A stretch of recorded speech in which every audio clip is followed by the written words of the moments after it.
Hey, bonsoir à tous, bienvenue à cette séance extraordinaire. Vous pouvez vous asseoir. Je vais mettre, oui, mon petit micro.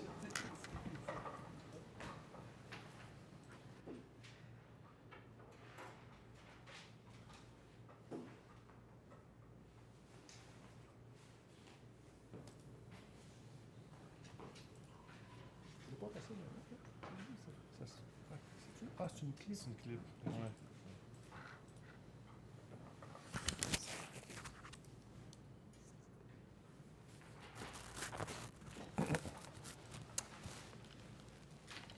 Bien, bonsoir à tous. Donc, on va commencer la séance au point 1.2. C'est l'adoption de l'ordre du jour tel que rédigé sur les copies remises aux membres du Conseil. Madame Prince, appuyée par M. Millette.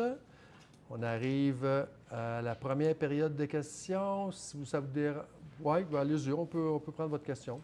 Moi, je veux juste confirmer quelque chose. Je voudrais savoir si c'est vrai que la personne qui a le terrain du Tigre géant, qui veulent revenir sur la charge pour pouvoir le construire.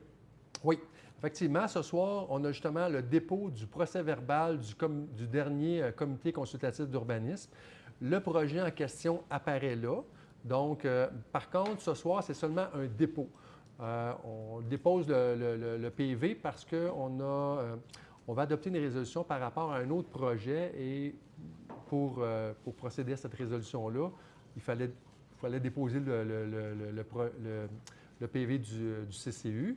Par contre, fait que ce soir, le Conseil prend pas position. C'est seulement un dépôt. Fait que dans le fond, à chaque fois que c'est un dépôt, on prend ni position pour, ni position contre. Dans le fond, ce sujet-là va revenir à la prochaine séance, là, le 13 avril, normalement. Mais ce soir, c'est seulement un dépôt. Mais oui, le promoteur dépose un nouveau projet au niveau... Mais est-ce que c'est plus pire ou est-ce qu'il améliore comme un peu... parce que je sais que dans les dernières nouvelles, quand ça avait été passé, c'était quand même beaucoup. Si ont-tu diminué, ont-tu... C'est sûr que la dernière fois, dans le fond, ce qu'on avait accepté, plutôt, c'était 4 étages. OK? C'était 4 étages. En fait, le promoteur fait valoir que 4 étages, c'est pas payant. Fait qu'il veut construire plus haut que ça. Donc, fait que c'est plus haut. Sa proposition est plus haute parce que ce qui fait valoir, c'est que financièrement, c'est pas rentable à 4 étages. Comme je vous dis, on n'en débattra pas ce soir. On ne se prononcera ni pour ni contre, seulement un dépôt. Mais oui, grosso modo, c'est qu'il propose un projet qui est avec plus d'étages parce qu'il fait valoir que, en fait, je ne veux pas donner de détails, là, mais parce que je ne veux pas rentrer dans un débat, mais tout simplement, oui, c'est plus que 4 étages qu'il demande pour des raisons financières. On en reparlera peut-être le 13 avril, là, si... oui, c'est ça. Excellent. Donc, est-ce qu'il y avait d'autres questions? Pas d'autres questions. Donc, on va passer au point 3.1, l'adoption du règlement 1030-63 NS, qui vise à réviser les tarifs des annexes B7, donc pour les mariages, et C29 pour bibliothèque. Et on sait qu'on a le projet Circonflexe, le prêt de jouets gratuits. Donc, ça fait partie, dans le fond, des tarifs qu'on a révisés. Donc, Je maintiens l'avis de présentation et j'en fais la proposition. Donc, M. Millette, il y avait Mme Morissette qui avait... Bon. De toute façon, c'était toujours adopté à l'unanimité. M. Millette, Mme Morissette. 3.2, adoption du règlement 1200-93 NS qui vise à agrandir la zone C254 à même la zone H202 de l'annexe A du règlement de zonage 1200 NS. Donc, dans ce cas-ci... Donc, l'avis avait été donné par M. Millette. Il y a eu une assemblée de consultation publique le 23 février. On a adopté le second projet de règlement le 2 mars. Et par la suite, le projet a été présenté aux personnes intéressées ayant le droit de signer une demande d'approbation référendaire. L'avis public a été donné et aucune demande d'approbation n'a été reçue. Donc, il n'y a personne qui a signé le registre. Donc, on serait rendu à l'adoption finale du règlement. Donc, qui propose? M. Millette. Je maintiens l'avis de présentation et j'en fais la proposition. M. Millette, appuyé par Mme Morissette. J'aimerais demander le vote. Mme Morin demande le vote. Donc, on se rappelle que en fait, c'est en lien, dans le fond, ça vise à regrouper 2 zones. C'est un petit lot pour l'intégrer dans une zone qui est plus grande. Le but, c'est de permettre de réaliser un projet. Les adresses, c'est 22 à 26 Boulevard des Jardins. Donc, de mémoire, c'est 62 logements, 2 bâtiments, c'est 4 étages de haut. Le promoteur a déjà construit un premier bâtiment qui est juste à côté, là, qui a 3 étages. Et là, il veut, dans le fond, il veut compléter son projet, donc avec 2 bâtiments qui ont 4 étages de haut, 62 logements en tout. Donc, fait que c'est ça. Fait que dans le fond, puis il veut regrouper, dans le fond, un petit lot, qu'il y a un petit duplex. Donc, il veut démolir le duplex pour, dans le fond, permettre de réaliser son projet. Donc, Madame... Est-ce qu'on a le 10 de logements abordables dans ce projet? En fait, on a toujours notre règlement qui s'applique. Donc, lui a le choix soit de les fournir, soit de donner la compensation financière. Dans ce cas-ci, en fait, c'est pas comme dans les autres projets, comme le 125 Boulevard des Jardins, on ne signe pas une entente particulière avec lui. Dans ce cas-ci, dans le fond, les intentions du promoteur... C'était pas mal de payer la compensation. Sans doute de payer la compensation. Bien, ça veut dire, en payant la compensation, bien, ça nous fait de l'argent dans un fonds qui va par la suite nous permettre justement d'acheter un terrain ou de développer, faire une mise de fonds pour du développement de logement social. Mais c'est ça. Fait que, en ce moment, notre règlement est fait comme ça, donc le promoteur a ce choix-là. J'en ai justement parlé aujourd'hui avec Louis. Si on veut changer notre règlement et dire c'est plus permis la compensation financière, on pourrait le faire, mais en ce moment, notre règlement il est fait comme ça, donc il a le choix, c'est son droit c'est ça. Donc, fait que Mme Morin, vous avez demandé le vote, donc c'est ça. Donc, vous êtes contre, je Moi, je présume? suis contre. J'étais contre le projet le mois dernier. Je suis toujours contre, malgré le fait qu'aucun citoyen a signé de registre. Okay. Donc, M. Mélot. La même chose, la conseillère du district mentionnait que les citoyens n'en voulaient pas. Il y a surtout problème au niveau de la congestion routière qui était déjà problématique. Donc, je vais voter contre ici. OK. Mme Morissette. Je suis pour ce projet de développement. Mme Prince. Pour également. M. Millette.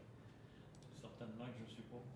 Et Mme Bélanger. Je suis pour aussi. Puis, il ne faut pas oublier, par contre, que n'importe quel projet, par exemple, un projet avec une entreprise pourrait voir le jour et causer beaucoup plus de problèmes au niveau des entrées et des sorties parce que là, ça se fait à des horaires peut-être plus concentrés, tandis que quand c'est résidentiel, les entrées et sorties sont vraiment étalées dans le temps.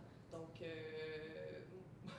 moi, personnellement, je vais souvent en Boisbriand dans le secteur industriel, puis quand je vais là aux mauvaises heures, il y a l'école, il y a des entreprises qui sont là, puis tout le monde est là tout en même temps, puis 10 minutes après, c'est fini. Mais c'est vraiment plus ce genre de développement-là qui va créer de la congestion. Puis de toute façon, il y a quand même le terrain, il a le droit de faire un 4 étages, mais c'est pas tant le petit terrain où est-ce que le duplex qui cause problème dans tout ça. Là. Donc, ça fait pas de sens, à mon avis, de le C'était vraiment... contraindre. C'est ça, parce que le plus grand terrain, là, c'est déjà autorisé 4 étages. Le terrain du duplex aussi, c'est déjà autorisé 4 étages, mais c'est ça, il faut que, dans le fond, les deux soient amalgamés ensemble pour réaliser le projet, parce que c'est sur un même lot. Donc, mais ça déroge pas, dans le fond, ça déroge pas sur le fond, dans le fond, à nos autorisations actuelles qui permettent, dans le fond, sensiblement cette densité-là. C'est ça, je veux juste préciser que, puisque de toute façon, il y a des projets de 4 étages qui peuvent se faire à l'endroit du duplex et sur l'autre terrain, en refusant cette résolution-là, on gagne absolument rien. Là. Au final, il y a un projet qui va se faire, qui a le droit de se faire à 4 étages. Ça pourrait même être une situation où est-ce que c'est un contexte où est-ce que les autos arrivent en même temps et partent tout en même temps. Donc, on n'est tous pas devins ici, mais ça pourrait être pire qu'un projet résidentiel à 4 étages. Il peut déjà se faire. Vous voulez ajouter quelque chose, M. Millette? Oui, j'aimerais rajouter que les compensations financières, on avait déjà dit à l'époque que ça servait pour fonds de parc. Et puis, on peut le mettre dans les parcs. On sait que dans les parcs, on a vraiment besoin d'argent. Tout le monde veut tirer la couverte dans son parc, dans son quartier. Bien, dans ce cas-là, c'est évidemment pour du logement social. Tu sais, dans le fond, c'est ça, c'est évidemment pour du logement social. Bien, juste pour revenir sur la congestion, moi non plus, j'ai pas l'impression. Je suis persuadé qu'il n'y aura pas de congestion. Là. C'est 62 logements. Ça s'intègre bien dans le quartier. Et aussi, au niveau des inondations, ça va. En ce moment, le terrain, évidemment, étant entièrement pavé, bien, toute cette eau-là s'en va dans nos égouts, tandis que là, il va y avoir quand même il va y avoir du verdissement, il va y avoir de la rétention d'eau sur le terrain. Donc, ça va améliorer au niveau des inondations, ça va améliorer la situation. Donc, fait que c'est adopté à la majorité. On est dans une zone top. On continue au point 3.3. Donc, c'est un avis de motion pour le projet de règlement 1352, Tradition 1NS, qui vise à améliorer l'offre de logement social et abordable. Donc, ce projet-là, en gros, c'est pour, dans le fond, on a discuté tantôt, c'est pour, dans le fond, considérer, dans notre règlement, considérer que des logements qui sont réalisés dans le cadre là, de programmes gouvernementaux de logement abordable là, répondent, on vient dire qu'ils répondent à nos critères, là, dans le fond, aux critères qui sont déjà dans notre. Donc, c'est un peu un équivalent. Fait que c'est ça le but là, de ce soir de l'adoption de ce projet de règlement-là. Donc, celui-ci a été soumis à consultation publique lors d'une assemblée. Donc, la résolution, qu'est-ce qu'elle dit? C'est donc pour que ce projet soit soumis à consultation publique lors d'une assemblée tenue le 13 avril à 19h30 dans la salle du conseil municipal et qu'un avis public qui annonce sa tenue soit diffusé et que la présente résolution abroge et remplace la résolution précédente qui avait été adoptée à la séance du 2 mars. Madame Morissette, appuyée par Madame Prince.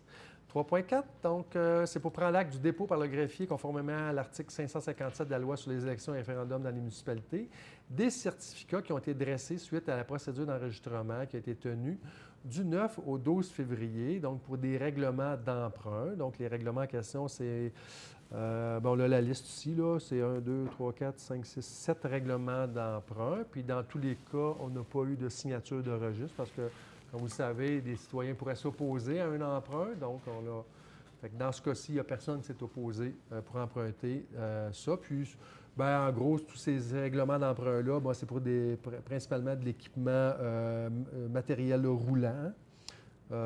Matériel roulant, travaux de réfection d'infrastructures existantes. Donc, on a 7 règlements d'emprunt. Donc, pas eu de signature de registre. Donc, c'est seulement pour prendre l'acte. Hein? C'est un dépôt simplement. Donc, on continue au volet 4.1. Donc, c'est le procès-verbal du comité consultatif d'urbanisme en date du 10 mars 2026. Donc, pour prendre acte des recommandations, avis et rapports contenus au procès-verbal de la réunion du 10 mars. Comme je l'ai mentionné tantôt, dans ce procès-verbal-là, il y a dépôt d'un nouveau projet pour le terrain du TIC géant. Mais ce soir, on ne prend pas position par rapport à ça. C'est seulement un dépôt qui va nous permettre justement de passer une résolution pour le point 4.2, donc une dérogation mineure pour un mur de soutènement aux 150 places Fabien Drapeau. Donc, c'est pour permettre que le mur du stationnement en sous-sol soit une marge latérale droite de plus ou moins 2,4 mètres plutôt que la marge de 6 mètres exigée à notre grille de spécification. Permettre des marges latérales totales de plus ou moins 8,4 mètres plutôt que 12 mètres. Permettre en cours avant un muret de soutènement de plus ou moins 1,35 mètres au lieu de 1 mètre exigé en gradin comme exigé à l'article 100 du règlement de zonage 1200 NS et permettre en cours latéral un muret de soutènement de plus ou moins 2 mètres plutôt que 1 mètre, plutôt que 1 mètre érigé en gradin tel qu'exigé à l'article 100 du règlement de zonage 1200 NS. Madame Morissette. Appuyé par Mme Prince. 5.1, une adjudication d'un contrat pour une assurance de dommages 2026-2027. Donc, considérant que la résolution 2025, tradition 176 du Conseil municipal autorisait la signature d'une entente pour la période du 1er avril 2025 au 31 mars 2027 et qui désignait la ville de Blainville à titre de ville mandataire et qui l'autorisait à obtenir des soumissions pour les assurances de dommages.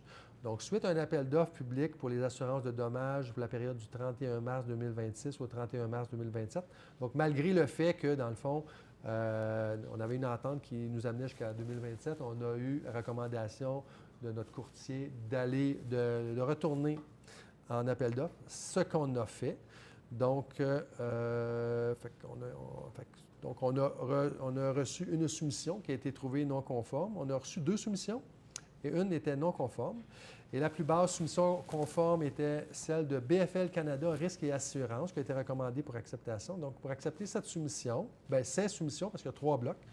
Bloc A pour assurance biens, bris, équipements et délits au montant de 199 953,96 taxes incluses. Le bloc B, c'est pour l'assurance responsabilité pour un montant de 84 661,20 taxes incluses. Et le bloc C pour les assurances automobiles au montant de 39 469,99.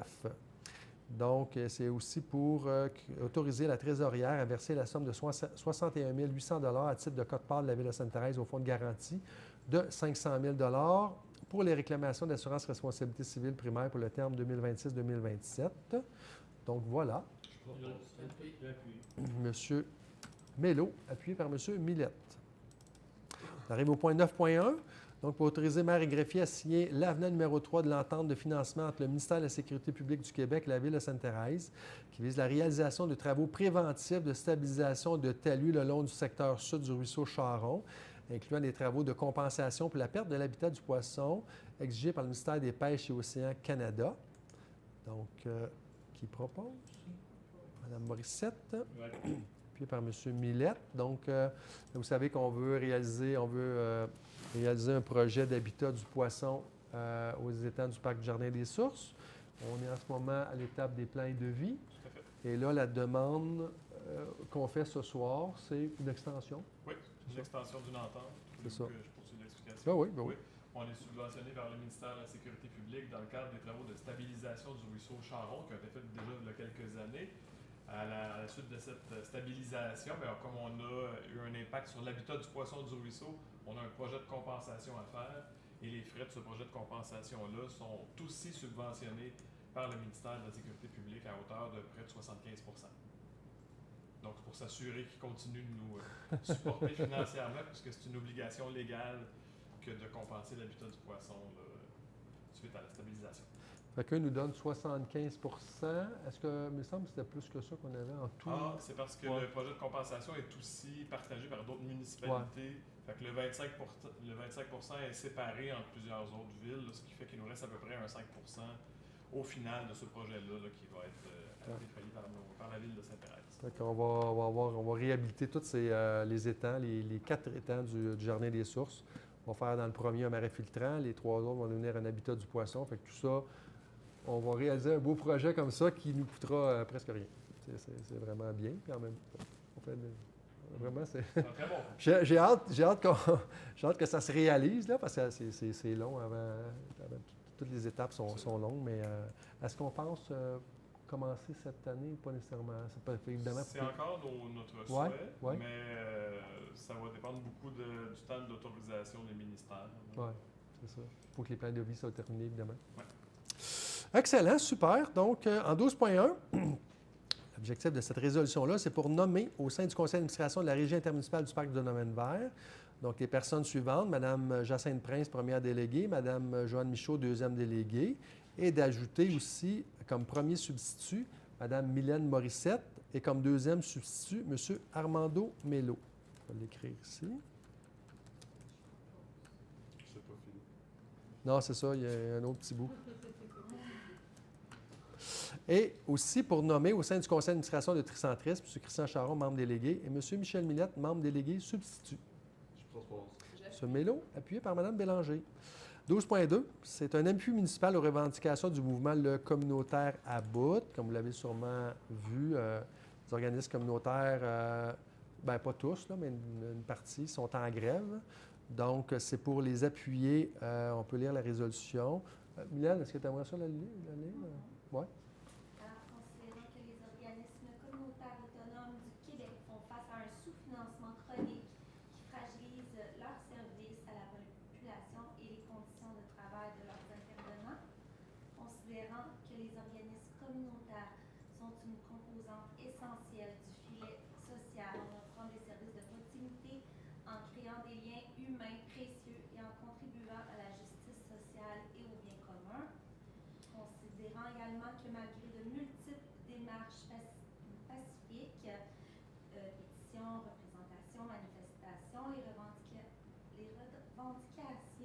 financement adéquat et récurrent n'ont pas obtenu des réponses satisfaisantes, considérant que la mobilisation régionale actuelle, incluant les organismes communautaires, la Ville de Sainte-Thérèse, vise à revendiquer un réinvestissement public juste et équitable, et finalement considérant que la reconnaissance et le soutien des municipalités locales constituent un appui moral et politique important à cette lutte collective.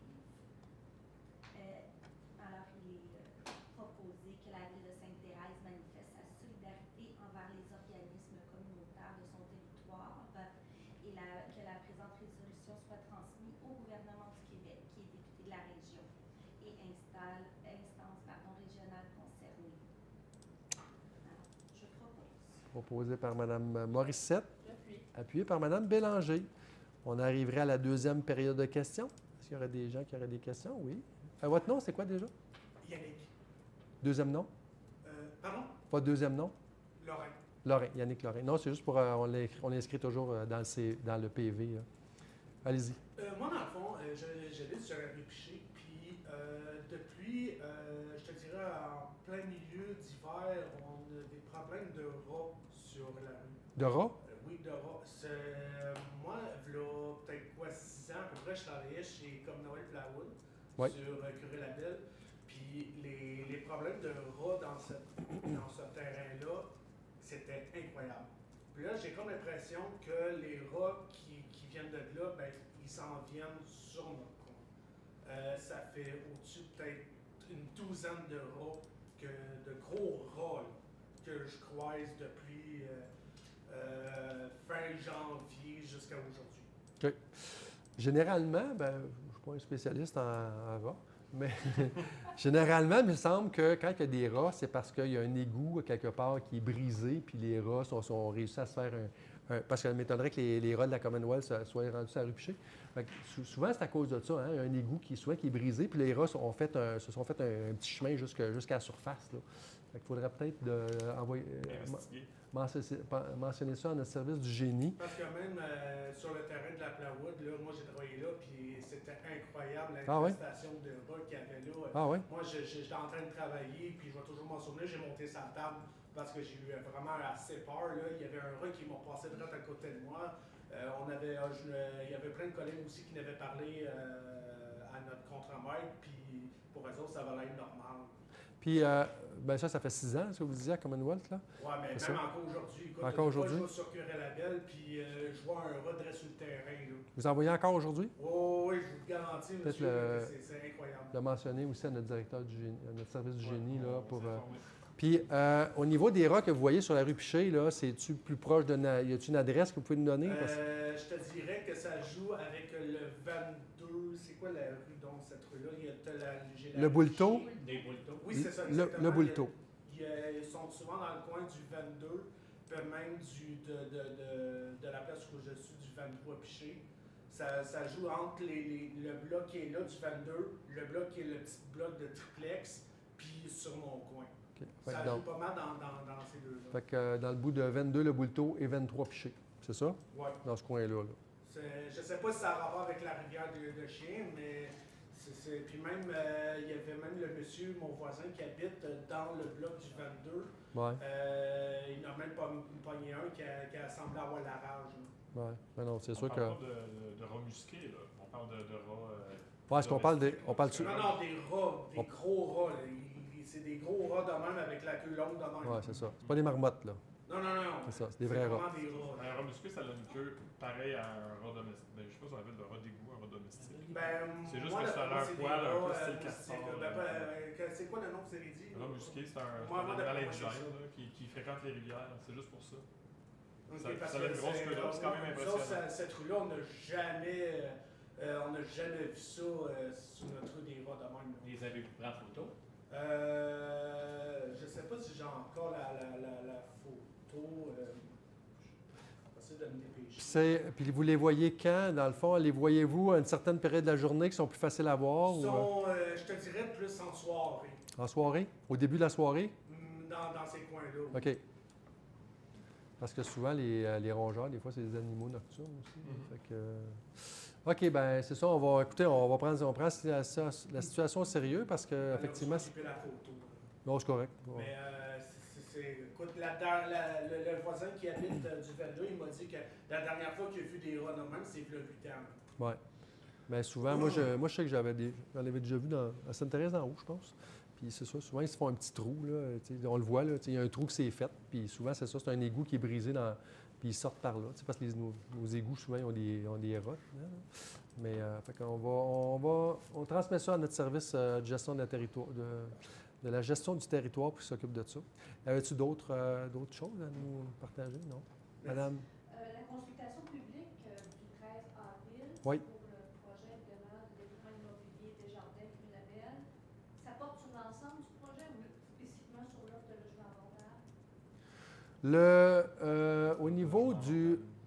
Oui, c'est ça. Au niveau de la consultation qu'on a mentionnée tantôt, c'est pour notre règlement sur les logements abordables.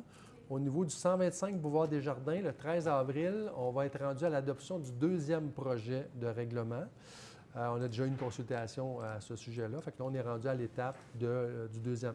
Suite à ça, il y a l'étape de la signature des registres qui va être enclenchée. Donc, fait que le 13 avril, c'est simplement qu'on va adopter le deuxième projet pour le 125 Boulevard Desjardins. Ouais. Donc, c'est pas une consultation avant la séance régulière? La consultation pour le 125 Boulevard Desjardins, elle a déjà eu lieu. Oui, c'est ça. C'est ça. Voilà, donc on en serait rendu à la levée de la séance. Je propose. Monsieur Mélot, appuyé par Monsieur Millette. Bien, merci beaucoup d'être venu. Puis on se revoit bientôt.